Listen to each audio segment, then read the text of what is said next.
जय श्री कृष्णा। भागवत भगवान की कथा राजा परीक्षित सुखदेव भगवान के मुखारविंद से श्रवण कर रहे हैं। आज भगवान कृष्ण रात्रि हो गई है, गऊओं को चराकर आए हैं, लेकिन सो नहीं रहे। भगवान को आज नींद नहीं आ रही है।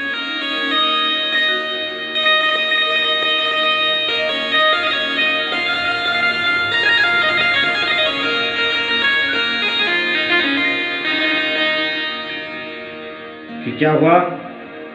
भगवान सोच रहे हैं कि विलोक्य दूषितां कृष्ण कृष्ण कृष्ण हीना विभो तस्या विशुद्धिं अचिन्वनः सर्पं तमोदवाशयत।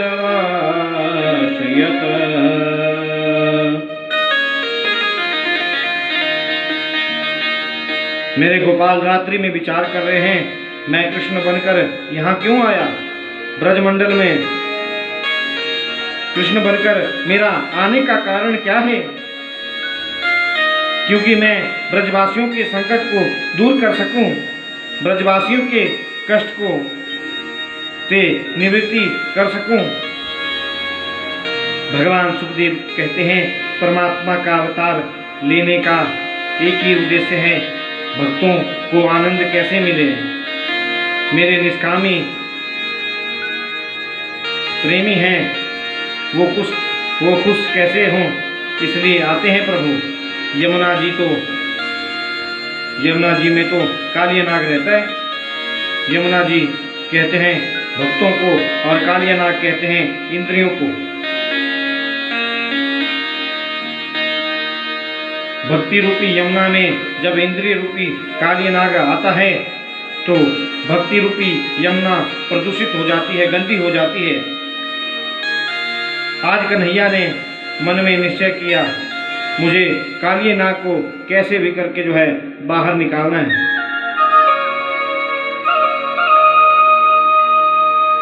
लेकिन कैसे? अथाह जल है, ऊपर उड़कर जाने वाला पक्षी यदि काली देह के ऊपर से निकल जाए तो नीचे गिरकर मर जाता है।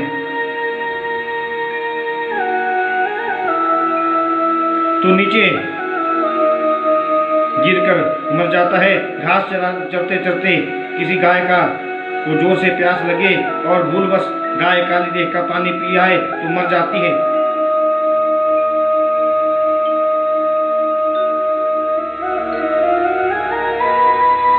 एक 100 फण है ऐसे कालिया नाग उसमें रहता है।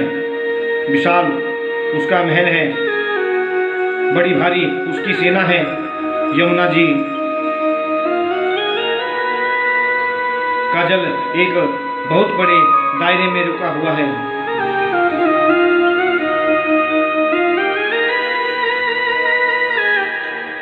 जिसको हम बोलते हैं हृदय और कुब्रज भाषा में हद कहते हैं। इसलिए उसे काली देह बोलते हैं। कन्हैया ने सोचा इसको निकालना है, और निकालूं कैसे? इन ब्रजवासियों का मेरे प्रति कितना वात्सल्य प्रेम है।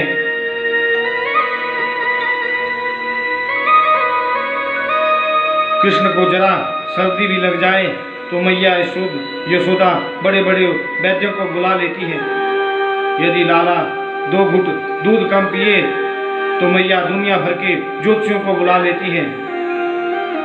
मेरे लाला ने आज दूध कम काय को पिए, नजर लग गई लिखे। कितना वात्सल्य है, कितना प्रेम है। मैया 1 मिनट भी रह नहीं पाती कृष्ण के बिना। लेकिन काली देह तो आज, काली नाग तो आज निकालना ही है। कन्हैया ने सोचा ऐसे में यमुना में कूद जाऊं तो मुझे कूदने कौन देगा?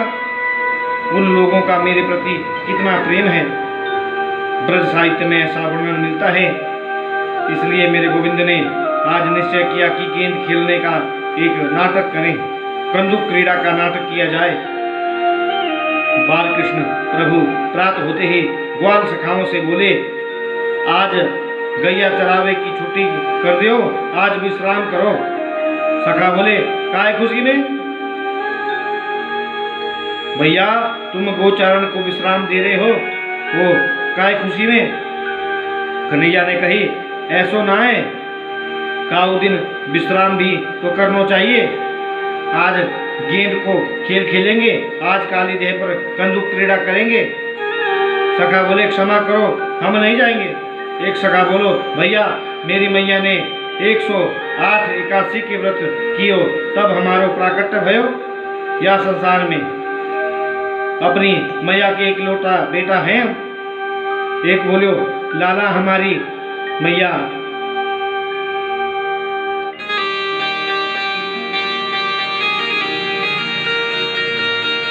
ने 10,000 गौएं दान करी, बाकी बाद हम प्रकट भय संसार में। एक बोलो, भैया दादा परदादा सो तपस्या होती आई, तब जाकर जो है जैसे तैसे करके हम प्रकट भय। हम तो एक लोते हैं घर के, काली देह पर जाकर मस्ती थोड़ी है, हम नहीं जाएंगे। कन्हैया बोले, तू ऐसो काहे को बोले भैया? अरे हम वहाँ पानी में भीतर थोड़ी जाएंगे, हम तो किनारे किनारे पे मैदान पे है ना, वहाँ पे ही खेलेंगे। कन्हैया के मन में आ गई, पर लाला कहे वो खेल खेलोगे? सखा बोले, का खेल खेलोगे कन्हैया? कन्हैया बोले, गेंद का खेल खेलेंगे, और का भैया? राधा रानी के भाई हैं जिनका नाम है श्रीदामा। श्रीदामा बोले, देख कन्हैया, रेशम के पट की गेंद तो मेरे पास में है। बालकृष्ण बोले, तो चंदन को बल्ला मेरे पास में है, अब खेल में चलो।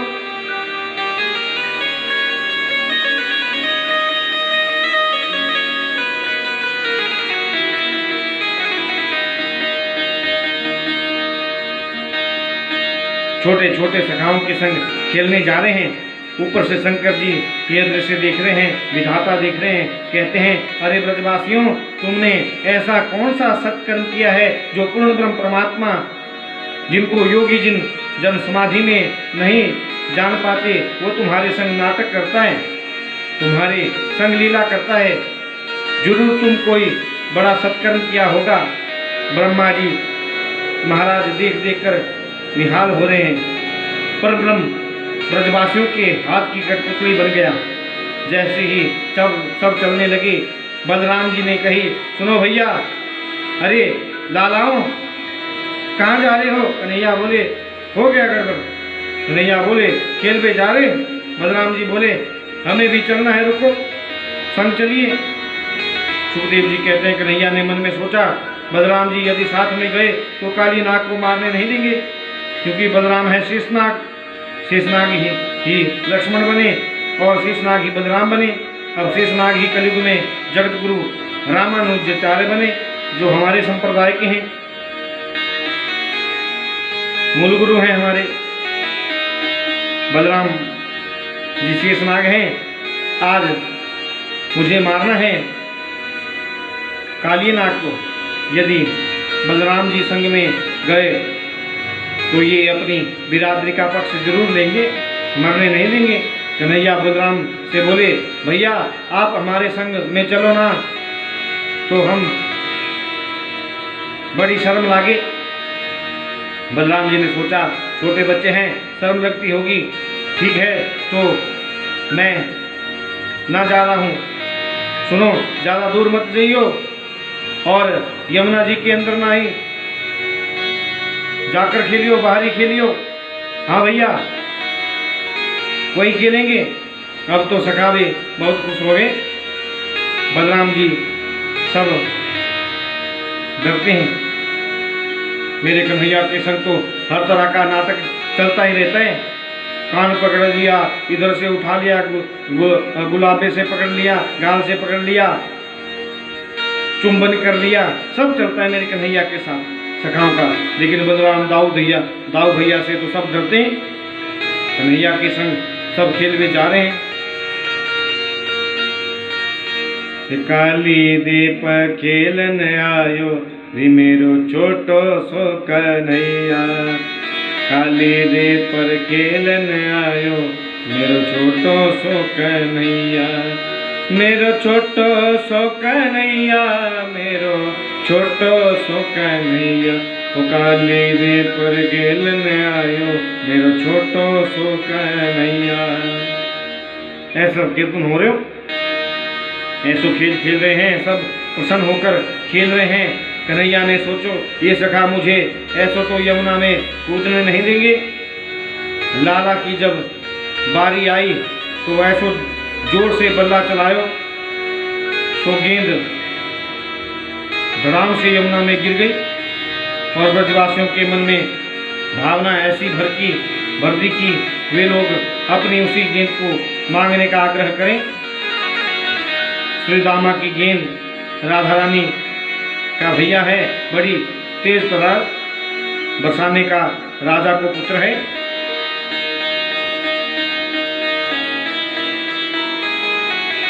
बोले चौरे लाला तने हमारी गेंद यमुना में काय को फेंकी। कन्हैया बोले गलती है गई भैया, जोर से बल्ला लग गयो सो ही यमुना में चली गयो। अच्छो तुम्हारी गेंद होती तो बल्ला से जोर से काय को मारते। मेरो गेंद है ना, पराई गेंद में बल्ला मार दियो, अपनी बाकी गेंद को लेकर मानेंगे हम। कन्हैया बोले गलती है गई भैया, अब गेंद तो काली देह में गिर गई। कृष्ण तो चाहते हैं कि माहौल ऐसा बने कि गेंद के लेने के लिए बहाने से मैं कूदूं। भैया गलती है गई, सुन भैया श्रीदामा, तुम वह गेंद के बदले हमसे 5 गेंद और ले लो। देख लाला खेलन में कोई छोटो बड़ो नहीं होए, तेरे 5 गैया ज्यादा है, हमारे 5 कम हैं, लेकिन खेलने में सब बराबर है। मैं तो मेरी वही गेंद लेकर मानूंगा। इतनों परिश्रम से मैंने रेशम के पट की गेंद बनाई। कन्हैया बोले गलती है गई, 10 गेंद ले लीजियो वाह के बदले। बोले मैं तो वही गेंद लूंगा। क्यों फेंकी तुमने? सब सखा श्रीदामा की ओर गए और हो गए भैया बात तो कायदे की है, ताकू या की गेंद तो देनी पड़ेगा। कन्हैया बोले देखो तुम जानो नहीं हो मैं कितना जिद्दी हूँ, ज्यादा पीछे पड़ोगे ना मेरे तो मुँह को गुस्सा आ जाएगो और क्रोध यदि आ गए हो तो यमुना में कूद जाएगो मैं। वाकई तेरी गेंद भी लेकर ही आऊंगो। अरे हम सब जाने लाला, तू ये बातें ही करन बाकी होए कछु ना है तोरे से। देखो मैं सत्य कहता हूँ, तुम नहीं मानोगे तो मुझको यमुना में कूदनो ही पड़ोगो। बात इतनो बढ़ गई कि बात में सखाओं ने इतनी तू मैं हो गई कि गोविंद ने एक छलांग लगाई और कदम पर चढ़ गए। कदम था काली देह के किनारे। श्रीदामा भैया अब तो तेरी वाकी गेंद लेकर ही आऊंगो। ग्वाल बालों ने देखा गोविंद ऊपर चढ़ गया है। सब सखा हाथ जोड़कर बोले लाला नीचे आजा, हमें गेंद नहीं चाहिए। अरे हम तो हंसी मजाक कर रहे थे भैया, हम तो ऐसे ही विनोद कर रहे थे, हमें नहीं चाहिए गेंद। हमें क्या पता, नहीं भाड़ में जाने दो गेंद, तू नीचे आजा, वही नहीं चाहिए गेंद हमें। कृष्ण बोले सुदामा अब तो गेंद लेकर ही आऊंगो। सखा बार बार प्रार्थना कर रहे हैं, हाथ जोड़ रहे हैं, वंदन कर रहे हैं, लेकिन गोविंद ने नहीं सुनी। ब्रजवासी बोले अरे लाला नीचे आजा, नहीं चाहिए गेंद। मेरे गोविंद ने नेत्र बंद किए और छलांग लगा दी काली देह में। सुखदेव जी कहते हैं परीक्षित, जैसे ही बालकृष्ण प्रभु ने यमुना में छलांग लगाई, महल में बैठी माँ यशोदा के हृदय में धक से जोर से आवाज हो गई। भैया बोली मेरो लाला कहाँ है, मेरा कन्हैया कहाँ है? आज बिना पूछे गयो है। माँ यशोदा तुरंत घर से निकली, बाहर द्वार पर आई और बाहर जाकर जो है जो भी गोप मिले उससे पूछे, तुमने मेरे लाला को देखो? कहा गोपी बोली, हमने तो ना देखो, अब तो मैया की बेचैनी और बढ़ती जायो। एक सखा मिल गया, अरे लाला तेने कन्हैया देखो का? मैया मैंने ना देखो। नंद बाबा बोले, क्या बात है? मैया बोली, आज सवेरे से लाला नहीं, मोए चिंता हो रही है। जैसे ही घर से और बाहर निकलकर यशोदा गई तो सामने से बलराम को आते देखा। मैया ने कही, बेटा बलराम, लाला कहाँ है? कन्हैया कहाँ है? बलराम बोले, वो तो खेल में गयो है मैया। अरे तू बाकी संग क्यों नहीं गयो? बलराम बोले, मैया मोकू ले ही नहीं गयो तो कैसे जाऊं? मैया तेने तो कही कि मैं चलूंगो। अब बलराम कृष्ण के साथ नहीं गए। ये समाचार सुनते ही यशोदा धड़ाम से जमीन पर गिर पड़ी और बोली, बेटा बलराम, तू नित्य आयकर मोते शिकायत किए कर तो। बलराम जी रोज कहते कि मैया तू लाला को समझा ले, बड़ो उद्यमी है, बड़ा उधम मचावे, ये सांप के बिल में अंगुली देकर खेले, कोई सांप याकू काट देगे तो हो क्यों का?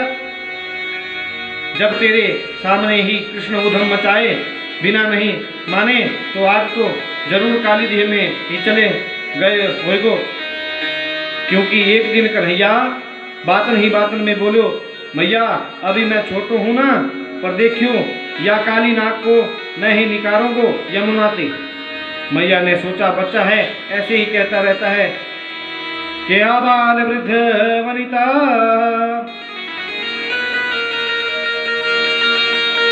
सर्वे अंग पशु वृतय निर्जग्मुः गोकुलादीना कृष्ण दर्शन लालसा। बच्चे बूढ़े जवान पशु पक्षी सब दौड़े पड़े हैं यमुना के किनारे। आदरणीय सुखदेव कहते हैं, परीक्षित, गायों के नेत्रों से आंसू झर पड़ रहे हैं, पक्षियों की चंचलता समाप्त हो गई है, बछड़े टकटकी लगाकर यमुना की ओर देख रहे हैं, ब्रजांगनाएं जो जिस कार्य में थी उस कार्य में ही स्तब्ध हो गई हैं। पूरा ब्रजमंडल दौड़ पड़ा है यमुना के किनारे। दौड़े दौड़े यमुना के किनारे आए और वहां कृष्ण के जितने सखा थे सब कृष्ण के वियोग में मूर्छित हो पड़े हैं। माता यशोदा ने उन सखाओं से पूछी, अरे भैया मेरो लाला कहाँ है, मेरो कन्हैया कहाँ है? एक सखा के होश आयो तो बोलियो, भैया हमने बहुत मना करी, लाला मानो ही नहीं और यमुना में कूद गयो, काली देह में कूद गयो मेरो कन्हैया। अब तो श्री नंद बाबा, मैया यशोदा, समस्त ब्रजवासी अपने आप को यमुना में गिराकर नष्ट करना चाहते हैं। बलराम जैसे तैसे सबको रोकते हैं। मैया बात तो सुनो, मैया बात तो सुनो, लाला को कछु नहीं होएगो, कछ नहीं बिगाड़ सके, लेकिन कोई सुने ही नहीं। तो बलराम आवेश में आ गए, क्यों रोती हो माँ यशोदा, आप जानती नहीं? अरे ये छोटा सा कालिया नाग क्या बिगाड़ेगा तेरे गोविंद का? वो तो 1000 फण वाले नाग शेष नाग पर शयन करते हैं। बलराम जी का इशारा है, वही तो वो शेष मैं ही तो हूं। मैया बोली, अरे बेटा तू कैसी बात करे, मेरो कन्हैया सांप तो इतना डरे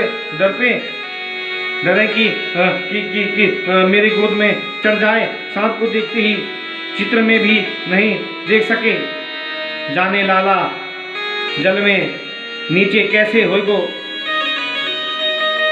सांप ने घेर लिए होएगो, क्योंकि हजारों की सेना है कालिये नाग के पास में। ऐसा विषैला सर्प उस समय ब्रह्मा की सृष्टि में दूसरा नहीं था। 101 जिसके फण हैं, जब चाहे जैसा रूप धारण कर सकता है। बलराम जी को सबको रोक रहे हैं। भगवान सुखदेव कहते हैं, राजन आप मेरे साथ यमुना में मेरे गोविंद का दर्शन तो करो। मेरे कन्हैया यमुना में किलोल कर रहे हैं, कालिया नाग ने देखा जल में हलचल कैसी,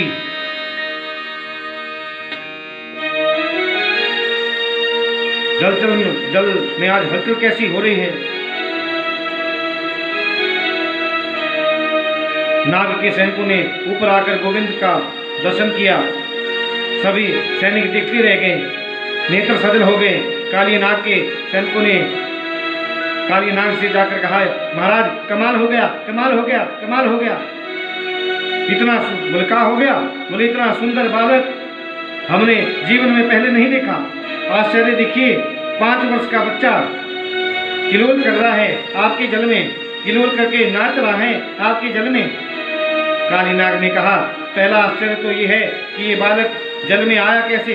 दूसरा आश्चर्य ये है कि आया है तो अभी तक जीवित है कैसे। इसको तो मर जाना चाहिए था। मेरे जल का तो स्पर्श करते ही सब मर जाते हैं, ये जीवित कैसे हैं? मैं स्वयं चलकर देखूंगा। अपने महल में कालिया नाग जल में ऊपर निकल कर आया, गोविंद की झांकी को देखता है। बड़ा सुंदर वर्णन है, अलसी के फूलों जैसी श्याम वर्ण की दिव्य कांति, कानों में जिनके कुंडल झिलमिला रहे हैं,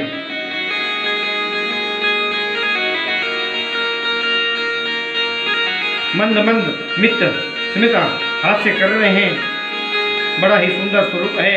एक बार तो कालिया नाग भी दर्शन करता ही रह गया। मारना तो नहीं चाहिए इसे, ये बच्चा तो प्यार करने योग्य है। नहीं नहीं नहीं, इसे मैं मार नहीं सकता। इतना स्नेह उसके मन में जगा। फिर कहता है, नहीं, दुनिया के बच्चों की सुंदरता देखकर यदि मैं इसी प्रकार छोड़ दूंगा तो लोगों के मन में मेरे प्रति जो डर है वो हमेशा के लिए निकल जाएगा। विकराल रूप धारण करके कालिया नाग ने 101 फणों से जो है मेरे गोविंद के ऊपर प्रहार किया।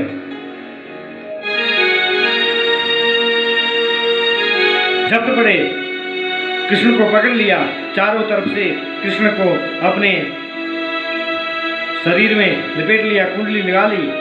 कन्हैया बोले, इसने तो हमको ही बांध दियो, जैसे मैया ने उखल में बांधियो। मेरे गोविंद ने धीरे धीरे अपने शरीर को बढ़ाना शुरू किया।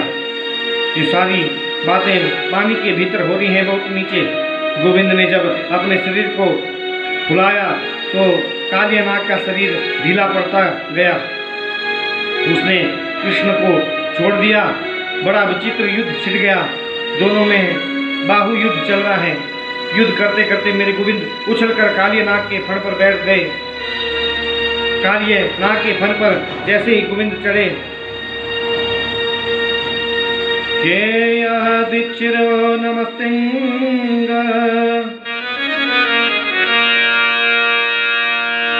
सदेक शीर्षणस्तथा नममर्द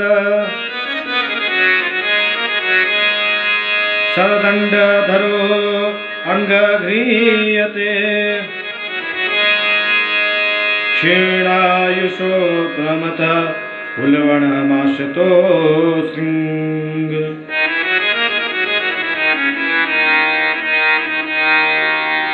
नस्तो वसनं परम कलम पापना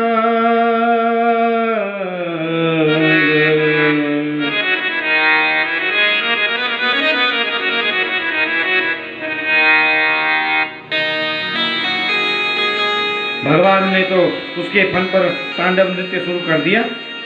जो जो फन उसका झुके नहीं उसको अपने चरण प्रहार से झुका देते हैं। नारद जी ने जाकर देवताओं से कहा, गंधर्वों से कहा, यक्षों से कहा, अरे सो रहे हो क्या? क्या हुआ? बोले, मेरे गोपाल नृत्य कर रहे हैं, कुछ गाना बजाना हो जाए। आकाश मंडल से देवता गंधर्वादि पुष्पों की वृष्टि कर रहे हैं। गोविंद के नाम का जय जयकार करने लगे। कोई मृदंग बजाता है, कोई ढोलक बजाता है, कोई वीणा बजा रहा है, कोई करताल बजा रहा है। ऐसी स्वर लहरी हो गई। हमारे सूरदास जी बाबा झांकी में कह रहे हैं, तांडव गति मुंडन पर नाचत गिरधारी, तांडव गति मुंडन पर नाचत गिरधारी। पम पम पम पम पग फन फम फम फरनी फर नाचत बनवारी, तांडव गति मुंडन पर नाचत गिरधारी।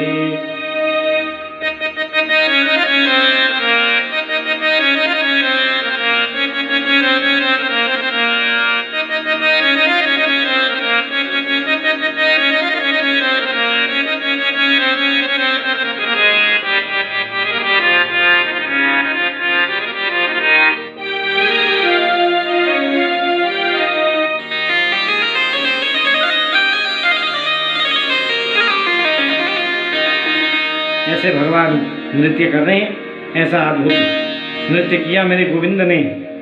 ताक थैया करके आना मेरे प्यारो कृष्ण कन्हैया।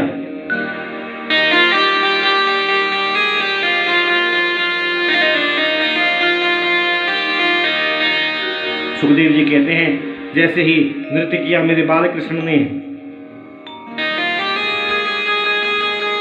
जो जो फण नहीं झुकता उस पर अपने चरण प्रहार से झुकाने का प्रयास करते हैं।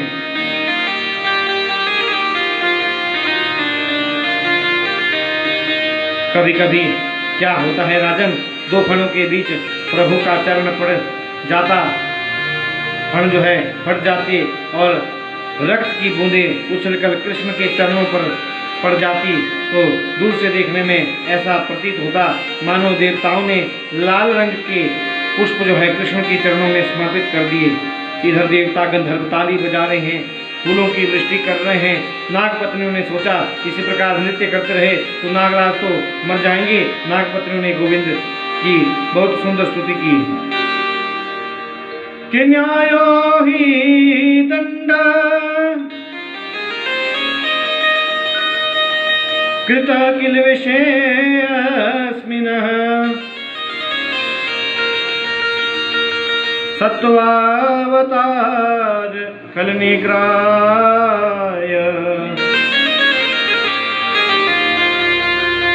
रिपुसुतामपि तुल्य दृष्टरधत्से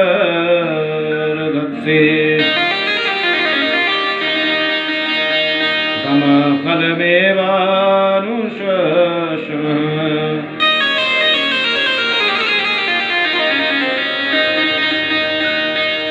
नागपत्नियों ने कहा आपने बड़ी कृपा की प्रभु, जिन चरणों के लिए बड़े बड़े मनीषी तरसते हैं उन चरणों को आपने हमारे पति के फणों पर धर दिया, ये हमारा बहुत बड़ा सौभाग्य है। लेकिन निवेदन हमारा ये है आप ज्यादा नृत्य मत कीजिए, नहीं तो हमारे पति मर जाएंगे। भगवान ने कहा तुम तो बड़ी अच्छी हो देवी, हमारी कुछ इच्छा होती है तुम्हें वरदान देने की। नागपत्नियां बोली तो एक ही वर दे दो, हमें स्वर्ग नहीं चाहिए, वैकुंठ नहीं चाहिए, मुक्ति नहीं चाहिए, आपके चरणों की धूली मिलती रहे गोविंद, बस यही चाहिए। मैं यह बात प्राय कहा करता हूँ कि भक्ति तो श्रेष्ठ वही है जिसमें प्रभु से कुछ मांगा नहीं जाए। मांगने वाली भक्ति निर्मल भक्ति नहीं होती, उदात भक्ति नहीं होती। मांगना क्या, यदि आपको मांगना ही है तो गोविंद के चरणों की धूल मांगो, कन्हैया के चरणों का स्पर्श मिले ऐसा मांगो। नागपत्नियों ने यही मांगा और मिल गया। कालिया नाग कहता है मैं इनको प्रणाम तो करूंगा परंतु पहले इनसे प्रसन्न करना चाहता हूँ। कालिया नाग ने कहा सारी दुनिया को आप बनाते हो, नागों को भी आप बनाते हो, नागों के अंदर जहर भी आप भरते हो, नागों को क्रोधी भी आप बनाते हो, फिर दोषी मैं कैसे हो सकता हूँ? आप ही सब में सबके कारण है प्रभु। के भगवान ही कारणं तत्र तत्र सर्वज्ञो जगदीश्वरः अनुग्रह निग्रहं वा मन्यसे मनसे तद्वेदेहिनः भगवान ने कहा, कालिया नाग, मैंने तुझे मारा नहीं, केवल जरा सा दंड दिया है। देखो, तुम्हारे यमुना में रहने से मेरी भोली भाली गाय मर जाती है, मेरे ब्रजवासी समाप्त हो जाते हैं। तुम इस यमुना को छोड़कर रमणीक द्वीप में चले जाओ। काली नाग ने पूरे ब्रज को प्रणाम किया। ये सारी बातें जल के भीतर हुई। कृष्ण को अपने फन पर बिठाकर काली नाग जल के ऊपर आया। यमुना किनारे सब मूर्छित पड़े हैं ब्रजवासी। जैसे ही कृष्ण ने बाहर निकलकर मुरली की तान छेड़ी, ब्रजवासी बोले, मैया तेरो लालो आ गए हो, तेरो कन्हैया आ गए हो। मैया ने जैसे ही काली नाग पर कृष्ण को देखा, अरे लाला, अरे कन्हैया, नीचे उतर, ये काली नाग है तो को खा जाएगो। कन्हैया बोले, मैया चिंता मत कर, ये तो मेरो चेला है गयो, अब या के लिए तुम्हें चिंता नहीं करनी। बार बार यशोदा ने गोविंद को अंक में भर लिया और पगड़ी पहनाई और कहा, ओ जियो श्याम लाला, जियो श्याम लाला, पीली तेरी पगड़ी रंग काला, जियो श्याम लाला, जियो श्याम लाला, पीली तेरी पगड़ी रंग काला। मथुरा से आया नंद लाला, गोकुल में पड़ गया उसका पाला। हो जियो श्याम लाला, जियो श्याम लाला, पीली तेरी पगड़ी रंग काला, हो पीली तेरी पगड़ी रंग काला।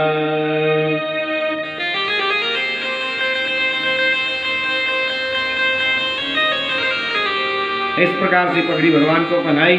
पूरे ब्रजमंडल में अब आग लगी तो 2 बार मेरे गोविंद ने दावाग्नि का पान किया।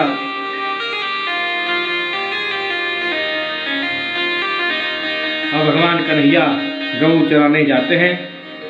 अब आगे जो है, आगे की कथा अब अगले वीडियो में हम आपसे मिलेंगे। तब के लिए अब आपको हमारी ओर से जय श्री कृष्ण, जय श्री राम, जय श्रीमन नारायण।